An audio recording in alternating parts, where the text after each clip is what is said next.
Hey guys, welcome to the replay. I'm Morgan Gist McDonald. I'm the founder of Paper Raven Editing. I'm a writing coach, an editor, and an author. And I wanted to take a few minutes out of my Saturday and your Saturday, thanks for joining, and talk about writing motivation. And I know a lot of people out there want to write something, maybe a book, maybe a blog. There are lots of different things that you could write. Hello, as we're joining. So we're talking about the different ways that the way that your own self-talk can affect your writing progress. Hello everyone, yeah, feel free to pop in, say hi, let me know where you're from and what your name is, and we'll kind of get to know each other. Scope is a really awesome way to connect writers and people who want to write. And even if you want to write, I would still call you a writer.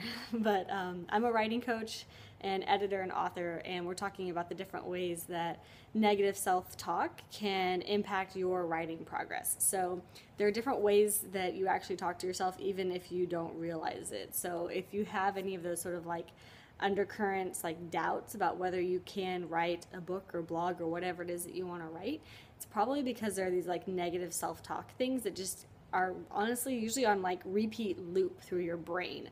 So like some of the most common ones are like I'm not good at writing. So how many times like do you say that to yourself? Even if you like do write on a decent occasion, like you still have this occasionally this like negative self-talk that says I'm not good at writing. And so how do you address that? Like, well, first you kind of have to stop, like pause and say, oh, I just told myself that I'm not good at writing. And then what do?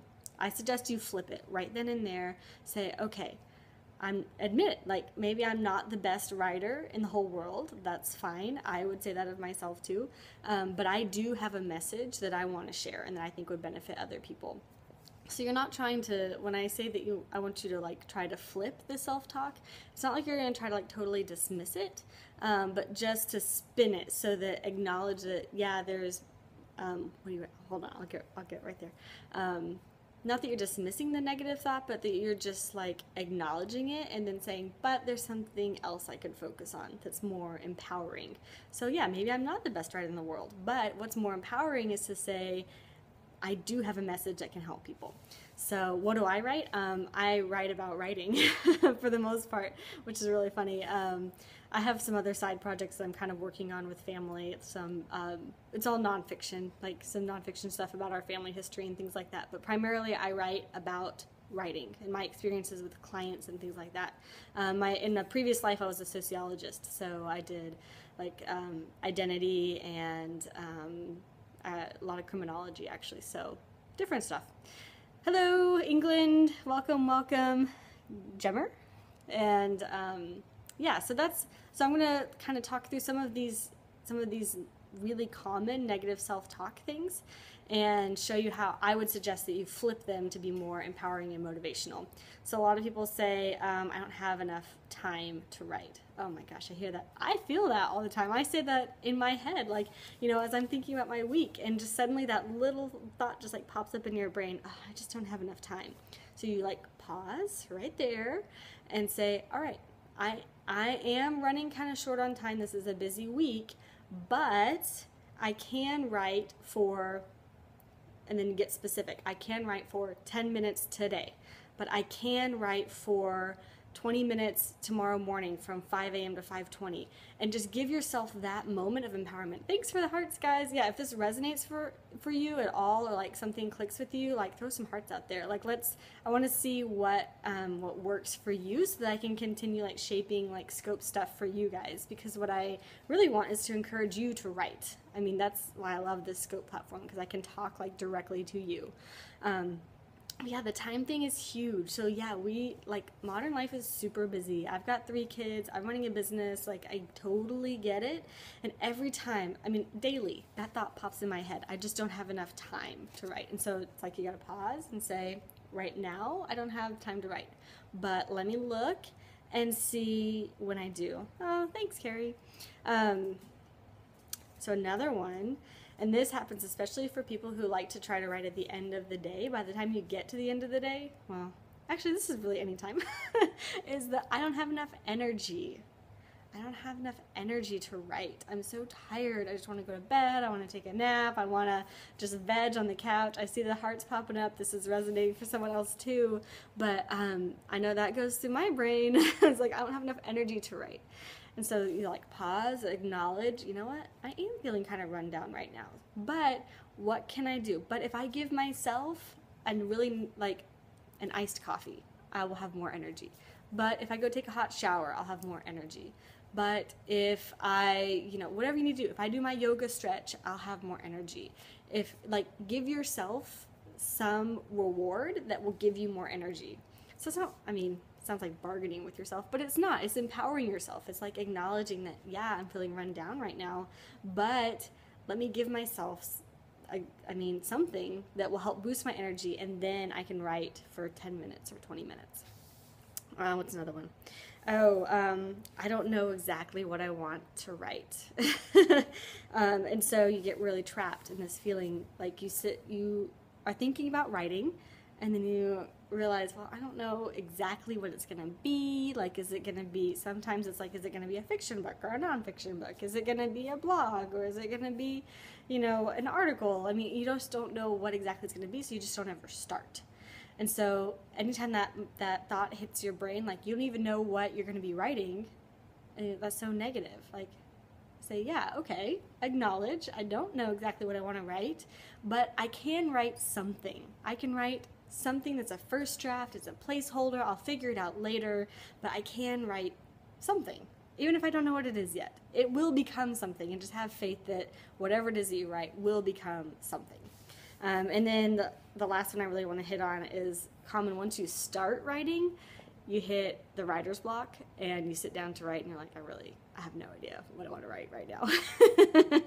And so just like that's when the really negative like self-spin cycle just it almost speeds up. Like the negative thoughts just like feed on each other, and you're like, I have writer's block, I don't know what I'm writing, I don't have enough time, I don't have enough energy, I'm not good at writing, and all of them just like get into like this whirlwind together. So you gotta pause and say, okay, this does feel like writer's block. Like, I'm not sure what I'm writing, but I can put words down. The words may not make sense, but I can type the words, and they will make sentences, even if I don't know what I'm doing with the sentences yet.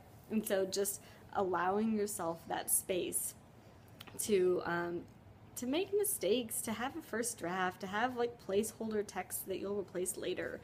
Just take that pressure off. So when you have these negative self-talk thoughts, like hit that pause button, acknowledge them, be like, yeah, I am feeling kind of negative about this, but what can I do to empower myself to get back to writing? So that's kind of my thoughts. If you guys have any like specific questions, or you want to tell me what you're writing, maybe I can help you with a specific project too. I try to hop on Scope at least once a day and talk about writing. So if you aren't oh, thanks, Carrie. Yeah, the negative self-talk is really big. And if you start paying attention, you'll start noticing your own patterns. And we tend to have like the same 5 or 10 negative self-talk thoughts that just are literally on repeat every single day. And it's like, why am I allowing myself to talk to myself this way every day? Like, this is not productive. This is really demotivating. In fact, short tangent story. So I've recently started Taekwondo, which, let me tell you, I'm like super out of my element, but it's really fun. And so I'm in this class and with some other ladies, and a couple of them are moms. One of the moms has 2 kids that both of the kids do Taekwondo, and she's really proud of them. They're awesome. They're like on the competitive team. She like talks about how great they are all the time. And she's in the Taekwondo class too, but she still feels like really very much a beginner. And when we're in the class, if she messes up like a kick or a punch or whatever, she like, the self-talk that actually literally comes out of her mouth is always so like degrading, like, oh, I was so stupid, like I can't believe I did that, I know better than that, like, and just it's really negative. And so we had a conversation about it the other day, and I was like, well, how would you talk to your boys? Like, if they were practicing for Taekwondo and they messed up, what would you say to them? She's like, well, I would be really positive and affirming and let them know that they could do better next time. I'm like, why don't you give yourself that same grace, you know? Like, let yourself know that it's okay to screw up and you'll do better next time. Like, that's pretty much what life is. And so it was an interesting, because I'm still new to Taekwondo, but I still felt like some of the same principles that we're talking about in Taekwondo applied to like writing. So just getting back to this idea that like your negative self-talk really can bring you down and make you not want to write, but you can pause that thought and flip it and acknowledge it. Say, yeah, I'm feeling like I'm not having a lot of time right now, but I do have time tomorrow from this time to this time, and I'll write then. Or I do have time tonight from this time to this time, and I'll write then. So that's a lot more empowering and a lot more motivating to do your writing. So yeah, I try to hop on Scope pretty much daily. I haven't really figured out like my favorite time to Scope. Right now it's nap time at my house, which is pretty nice. And I think I'm gonna do a little bit of writing. I was thinking, oh, I'm so tired. I don't have enough energy to write. But then I was like, well, I'll do a quick Scope. I'll get an iced coffee, and then I will have energy to write. So that's what I'm going to do. And I hope you guys have some energy and motivation to write also. And if you want to catch me on another Scope, hit that little follow me guy right there in the corner. And catch me on Twitter too. My handle is the same, @MorganGMac. And I blog at paperravenediting.com. It's in my profile. And yeah, love to talk about writing, love to talk to other writers. So if you are a writer, let's connect. All right, y'all have a good afternoon, and I will catch you next time. Bye.